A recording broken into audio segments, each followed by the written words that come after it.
Hello, in this video I'm gonna show you how to change animation speed in Android 15 beta. To change animation speed, first go to settings, then go to about phone and find build number. Click on it a few times. Then enter your phone's password to activate developer options. Then go to system and find developer options. In developer options, scroll down to animation scaling.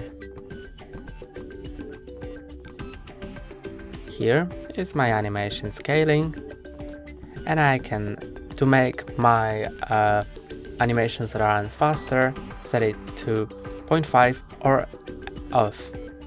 I'm gonna set it to off to show you how fast it is without animations. When I go back, it immediately goes back. When I click on something, it immediately gets in. That's all for today. Don't forget to like and subscribe. See you next time.